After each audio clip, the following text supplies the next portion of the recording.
He was known as the unluckiest man in the world because the moment he got off the plane, he received devastating news. His country had just been destroyed. The international community no longer recognized its existence. That meant his visa was invalid, his currency was worthless, and his return flight was canceled. But the worst part? He didn't speak a word of English, so he had no idea what was going on. The airport supervisor tried to explain the situation with a bag of potato chips.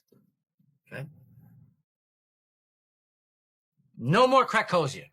Turns out a coup had taken place in Victor's home country just the night before. Until the new government was officially recognized, he technically didn't belong anywhere. And just like that, Victor was trapped inside the airport. He couldn't go home, and he wasn't allowed to enter the United States either. With no money, no legal status, and nowhere to go, he slept on chairs, pushed together to make a bed, ate free snacks from airport counters, and even found a place to shower. Then one day, the airport supervisor, Frank, saw something strange on security footage. Victor was walking through the terminal in a bathrobe. Frank was furious. He was in the middle of applying for a major promotion, and the last thing he needed was a homeless man in a bathrobe ruining the airport's image. So he offered Victor a way out. Do you understand?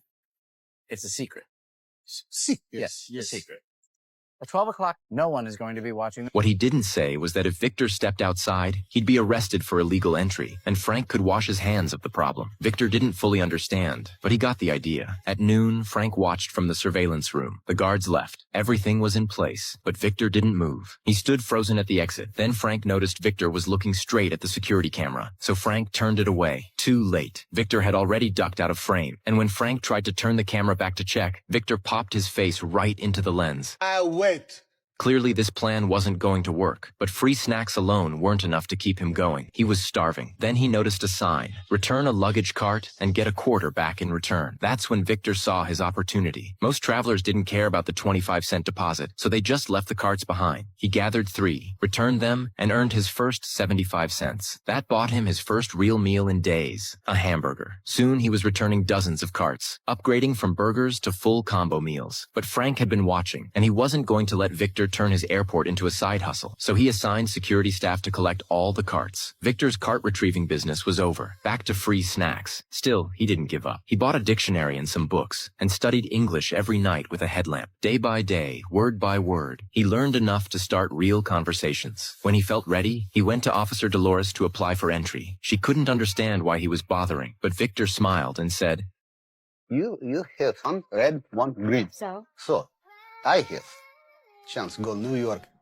50-50. What he meant was, as long as he kept trying, he had a shot. Frank, meanwhile, was still keeping tabs on him. He figured Victor would eventually get desperate and do something illegal. Then he'd finally have a reason to get rid of him. But that night, something unexpected happened. A food delivery guy named Enrique brought Victor dinner. Why? Because Enrique had a crush on Officer Dolores, but was too shy to talk to her. He saw Victor chatting with her every day and came up with a deal.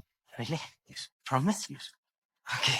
Victor agreed. From then on, he talked to Dolores daily, not to apply for entry, but to find out everything she liked. Then he'd report back to Enrique, who rewarded him with meals from the VIP lounge. It worked out perfectly for both of them. During this time, Victor's English improved even more. He was finally fluent. Thanks to Victor's help, Enrique learned everything about Dolores, and Dolores started noticing Enrique too. Eventually, he worked up the courage to ask her out. He showed up in his best suit, nervous but hopeful. And when Dolores arrived, she held out her hand, showing she felt the same. They got married right there at the airport. It was simple but unforgettable. Travelers clapped, strangers cheered. That little wedding cart became a symbol of love and hope for everyone who saw it. Watching it all, Victor realized he couldn't rely on Enrique forever. He needed a job, but no store in the airport would hire him. No ID, no phone number, nothing. At the last shop, the manager told him, Even a phone number?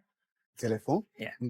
Victor took that to heart. He ran outside, memorized the number of a public phone, and gave it to the manager. The guy pretended he'd call. Victor waited all night. No food, no bathroom breaks. He just stood there waiting. Eventually, the phone rang. The manager told him the job was already filled and asked him not to sit outside the shop anymore. Heartbroken, Victor wandered through the terminal, passing a crumbling wall. It was so poorly built it cracked when touched. As an architect, he couldn't stand the sight, so he started repairing it himself. It had been years, but muscle memory kicked in. By morning, the wall looked brand new, and just then a construction crew walked by. The foreman was amazed. He offered Victor a job on the spot at $10 an hour. But now there were only 3 days left before Frank's big inspection. A top-level official was coming, and Frank couldn't risk them seeing Victor. He made up a reason and locked him in a room, then ordered security to keep the airport spotless. But something went wrong, and only Victor could fix it. What happened next would change his life forever. Want to know how it ends? Follow me. The rest of the story is coming soon.